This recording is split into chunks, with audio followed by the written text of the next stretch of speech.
Hey guys, Stealth17 here, and today I wanted to show you my US Mechanized deck in Wargame Red Dragon. I've been playing around with this deck a bit, and I found it to be really effective at ground warfare, especially with all the Bradleys you can get since you're an American deck. Now let's get into the different sections of the deck. In the logistics I got the standard command jeep, M151A1. They're not as good as some of the European Jeeps in the sense that their off-road speed is only 55, but their on-road speed is 150, so make sure you get these guys to their destination quickly, hide them in a couple of bushes and make sure they're not spotted anymore. Next, for supplies, I use the CH-47C Super Chinook, 2500 liters of supplies, and I park these guys on the outskirts of towns to make sure that they can resupply infantry using the M35 cargo.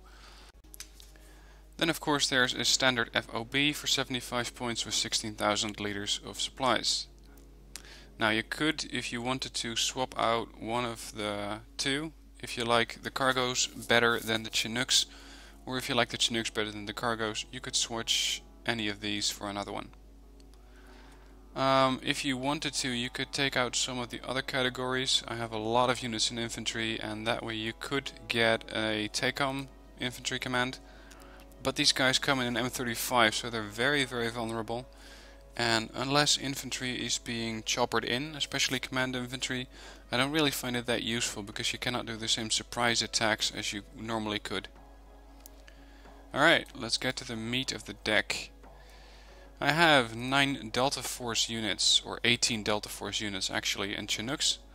I use these as commandos in combination with the Rangers from the Recon tab. Since it's a mechanized deck, they don't really have any other commandos. They don't get access to SEALs, for example. So a Delta Force unit in combination with Rangers can really wreak some havoc behind enemy lines, or if you're in a pinch, take out a lot of infantry in a town. But make sure they don't go up against vehicles, because their anti-tank weapon is still pretty horrible at 30% accuracy and 30 AP power. Next, I got 14 units of US Rifleman 90. These come in the M2A2 Bradley IFV, and I get these guys more for the Bradley than for their infantry themselves.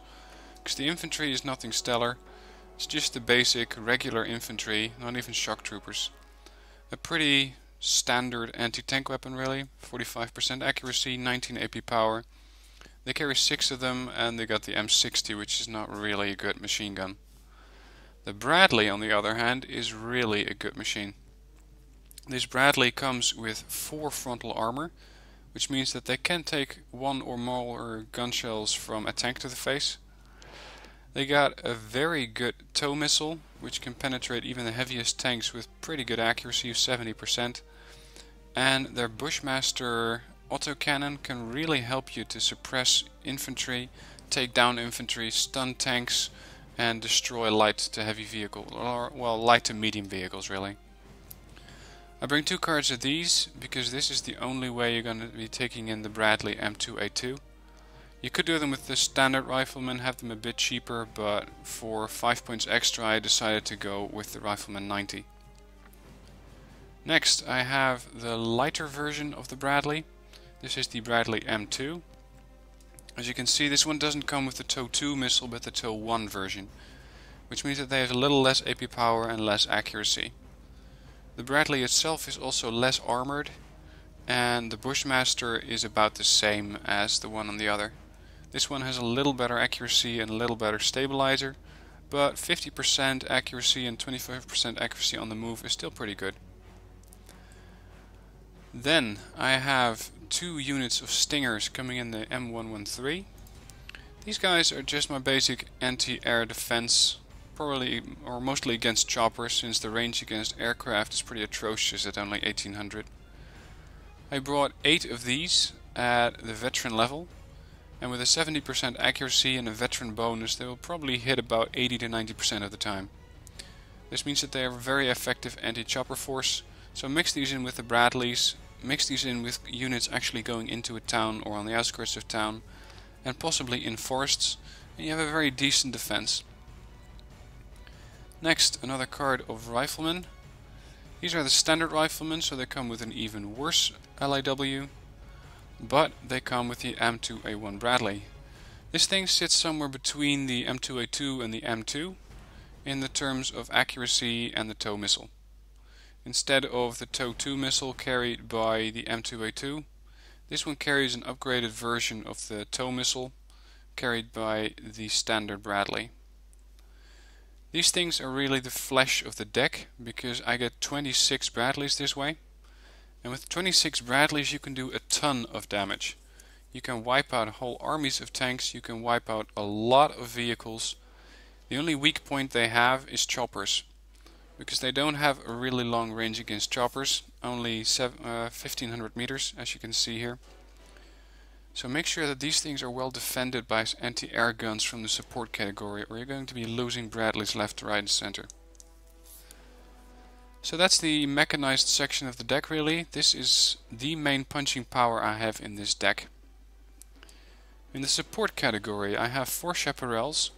These guys are my main force against choppers. With a 3300 meter range, 12 missiles and 50% accuracy, they can really mess up a chopper force. And with their HE power of 6, I've seen them fire 1 missile and shoot 2 or even 3 choppers from the skies. You only get 4 of these at the trained and even less at the hardened level. But I found that 4 vehicles of these, in combination with the other anti-air unit I use, which is the M136 Pivats, I can really take down any chopper I like. So you don't need as many of these. If you do want a little more of them, you could go for the M48A1 Chaparral instead of the A3 version I have. But keep in mind that he has a little less range, a little less accuracy, same AP power, and the range against aircraft is even worse than the other one. The off-road speed of the Chaparral is a lot better than their British counterpart, which is the Tractor Pier. So you can pretty effectively use these things off-road, but their autonomy isn't that good, and you do want to keep these things supplied. So if you want to supply them, you could use the Chinook for that, or if they're right next to the road, you could use the M35 Cargos. Next I got the M727 Nighthawk PIP 3 version. With their 4.5 kilometer range against airplanes, these are my main air defense force. Choppers can be taken down by Pivats and Chaparrals, but planes you want a really good range at, and these things can take out planes at 4.5 kilometers with 55% accuracy and 9 HE power. This means that 1 missile hit from these things is usually enough to kill a plane.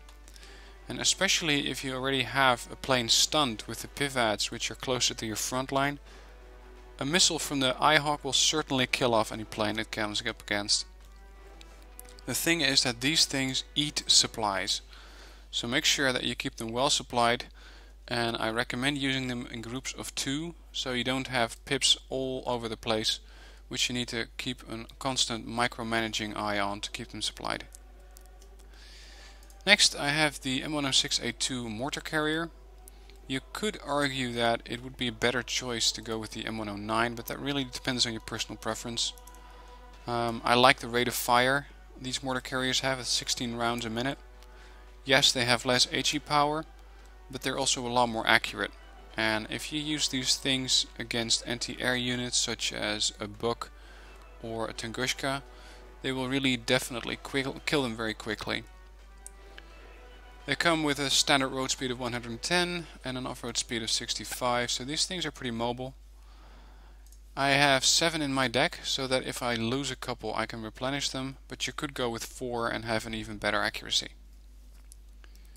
Now the tank section is pretty much a main defense line, and I use these in combination with the Bradleys to punch through any heavy armor they come up against. For this purpose I have 14 M1A1 Abrams. I use these things pretty sparingly because they're 120 point tanks. To target the lighter vehicles or the medium tanks, you could go with the MBT-70, which has a decent AP power on their Shillalak missile and some frontal armor. But if you come up against something between a heavy and a super heavy, this is not going to do. But then again, they're only 60 points, so it's not that important if you lose them. The Starships are used mostly for their high HE value.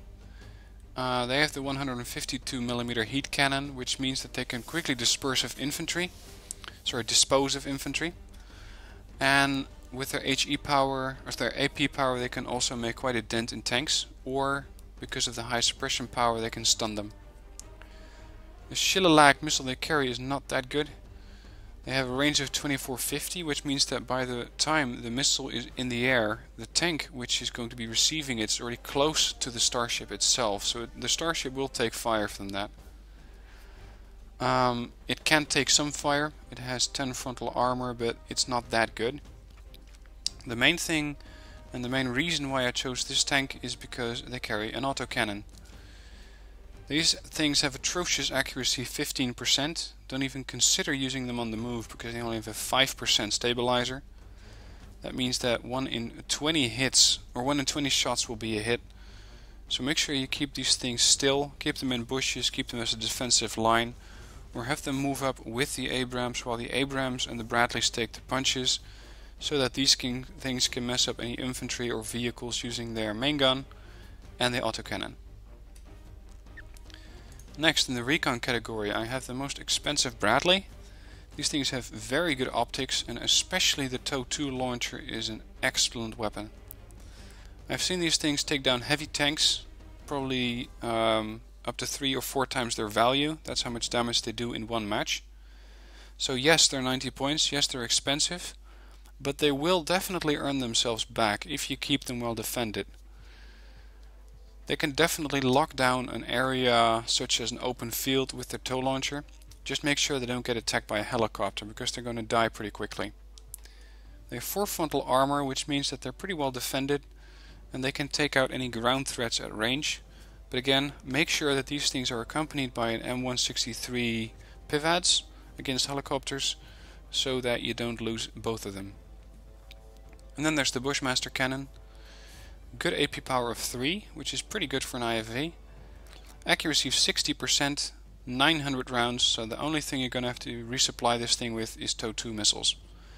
Keep in mind that TOW2 missiles are expensive, so they will go through even a Chinook pretty quickly. So make sure that you, if you resupply these things, land 1 or 2 Chinooks near them, and even if the Chinooks aren't empty yet, send them back to your FOB to resupply them. Next I got the AH-58C Kiowa. Very good optics, very small size, good autonomy, decent speed, and it's the only scout chopper you can get. I always like to have scout choppers in my deck. Unfortunately you can only take these at trained at 7 units. I would love to have them at hardened at 5 units, but I guess that's just not in the cards for this deck, literally. Then I have the Rangers. These guys you can plant in bushes, in towns, use them as a commando squad in combination with the Delta Force, and send them behind the enemy lines to really mess up stuff. If you want to go and use them as commandos, use these guys to take out vehicles, while you let the Delta Force do the actual killing of infantry, because their submachine gun and their machine gun is a little better than what the Rangers are carrying.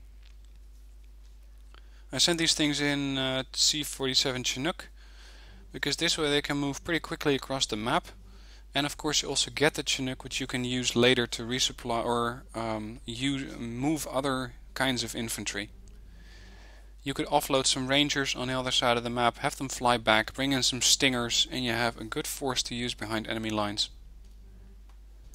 Next are the vehicles, and this is where you get the legendary Comvat. Now it's really surprising that they haven't nerfed this thing yet, because it's an amazing gun on a very cheap platform. They come at 70% accuracy with 900 rounds and an AP power of 4. HE power of 1, good suppression, 2 frontal armor, good off-road speed, decent autonomy and a good road speed.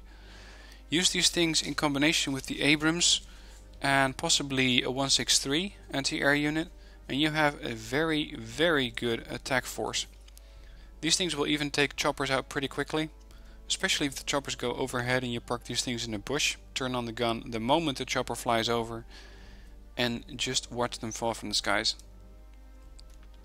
Next I got 2 Atgm Carriers. I got both the 109A1 ITV and the 109 standard version. I use the 109A1 in the case when I'm running into heavy armor, in the case of tanks which range from 125 to 180 points, because they have very good accuracy, 12 missiles and 25 AP power. These things will definitely crush any armor so long as they don't get wiped out by a helicopter. That's their main weakness, so make sure that you have anti-air nearby. I used the 109 standard version, the ITV, with their 12 missiles, which is basically the lower version of the TOW2. They have a little less AP power, a little less accuracy, but they can rough tanks up before these things arrive or before you send in a Warthog. And you can use these as well to take care of lighter vehicles. Then I have the M132 Zippo. I picked these because I had some room in my deck, and it's always nice to have a napalm carrier, especially since this thing has a range of 1000, which means they're a lot better than the engineers or sappers that the other decks have. They only are 20 apiece, but they got 0 armor, somewhat accuracy as far as napalm is concerned, good HE power and good suppression. So you can use these to clear towns, clear forests, or just put up a smoke screen in case when you need it.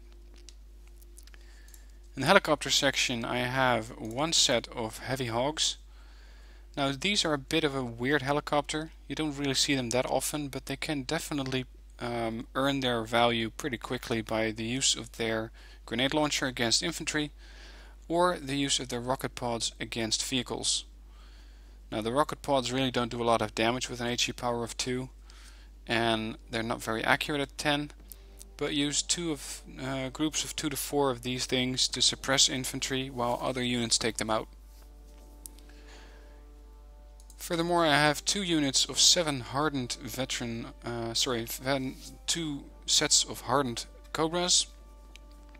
These are your regular attack choppers. At only 60 points they can very quickly earn themselves back by attacking light vehicles, infantry, and possibly a tank or 2 with their tow missile. Next, I have a lot of units in my air category because I like the flexibility that air gives you. These are my main tank killers, and I use these all the time as a combat air patrol, combat air surveillance. They have a terrific cannon, as you probably know, and they carry 6 Maverick missiles which do 26 damage against armor, or can punch through 26 AP value. But the thing is that these things need to resupply pretty quickly. The moment you've fired 6 missiles you can evac them if you like, but you can also have them stick around and use their Avenger cannon on helicopters, vehicles, and possibly even tanks from the side. These are some of the only planes that have armor, so you can have these things take a beating from anti-air because they were designed to take the beating from the anti-air, but don't keep them out too long because you'll regret it and you'll lose the plane. Next, for larger groups of infantry or light vehicles, I have 2 Aardvarks. These things are very capable infantry killers because they can just carpet bomb an entire area with their 12 227 kilogram bombs. Good HE value, but do not use them against tanks because they're not going to do much except stun them for a little while. My sniper plane is the Nighthawk. These things carry the legendary Paveway 3.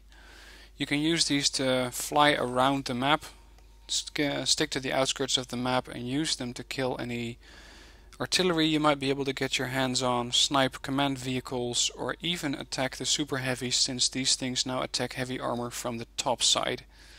And that's usually where tanks don't have a lot of armor. Air Superiority Fighters wise, I chose for the F-15 Eagle A version instead of the C. This gives me 2 planes instead of 1. If you compare these things, I found that the comparison really doesn't favor the F-15C that much. Yes, they do get the AMRAAM missile, which the F-15A doesn't get, but the AMRAAM missile has less HE power than the Sparrow, which is the long-range missile for the F-15A. This thing gets exceptional air detection versus very good, but if you use your recon well enough, you'll be spotting the air anyway. And an ECM of 30, well, it's not that great, but if you send these things out in pairs, they will take out any air threat you might be up against. And finally in the deck I have the AV-8B Harrier II. These kings can be used as tank snipers as well, in an even more effective role than the A-10 Thunderbolts, because they have 2 semi-active, which means they're not fire and forget, you need to keep eyes on the target, 2 semi-active anti-tank missiles with an accuracy of 50% and an AP value of 30, which means that these things will take out pretty much any tank. The best way to do this is still to attack them from the side, because some tanks will still manage to survive a direct hit from these.